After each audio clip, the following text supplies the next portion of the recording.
Today, the Trump administration is taking over crime fighting in the nation's capital, activating 800 National Guard troops. You're going to have a lot of essentially military, and we will bring in the military if it's needed, by the way.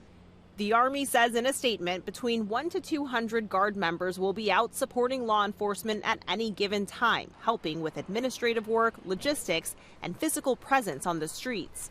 The president falsely claims D.C. crime rates have spiraled out of control. Police data shows crime is actually down 7% since last year. Violent crime has dropped 26%, hitting a 30-year low in January. And while this action today is unsettling and unprecedented, I can't say that given some of the rhetoric of the past, that we're totally surprised.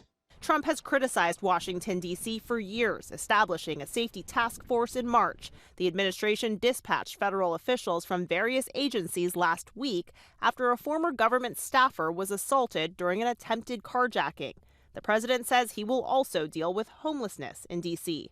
We're going to be removing homeless encampments from all over our parks, our beautiful, beautiful parks, which now a lot of people can't walk on. Some D.C. residents are protesting the federal takeover. The people united will never be defeated. Speaking out against Trump's decision. If Trump cared about our safety, he would stop mass firings of federal workers. Taking away our jobs, our families' jobs, that isn't safety. The act Trump used to take over the Metropolitan Police Department gives the president control for up to 30 days. He would need help from Congress to extend it. Christiane Cordero, ABC News, Washington. Yeah, we'll keep an eye out to see if he asked the House and Senate to take action. But let's get some context from our senior crime and justice reporter, Rebecca Lopez. Have we ever seen the federal government sort of take over a police department like this? Chris, I've never seen the president or the federal government actually take over a police department specifically because of crime or to try to bring down crime. What we have seen in the past is the Department of Justice's Civil Rights Division issuing consent decrees and taking over police departments, but only after lengthy investigations into police misconduct, excessive force, or civil rights violations. There have been multiple departments like LA, New Orleans, and Detroit under consent decrees.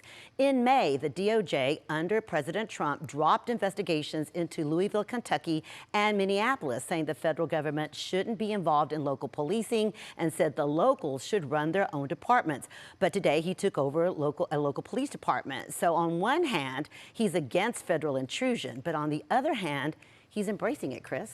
Yeah, I know it's not an exact comparison given the unique nature of D.C., but I remember when the murders, went up and Governor Abbott deployed some of the DPS troopers to Dallas. Was that effective? Well, Chris, that was very controversial, and there were a lot of complaints from citizens in Dallas about that. DPS troopers are not trained to be local police officers, and neither is the National Guard. So what happened in Dallas is that troopers who typically just write tickets were trying to police without having to follow DPD's officers' training or their general orders. And it takes almost a year to train DPD officers on everything from de-escalation to the use of excessive force.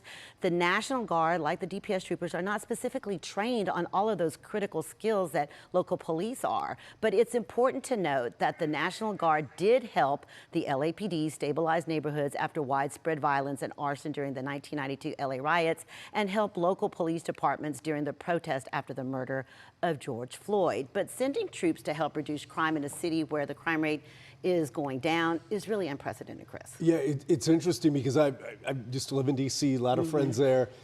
3-4 years ago, the crime was a huge problem. Yes. And even as crime was going down in cities like Dallas, it was going up in D.C. Yes. But it's sort of stabilized now. Yeah, and you're never going to get to a place where crime is zero. There's going to be crime in every major city. So. Yeah, well said. All right, thank you, Rebecca.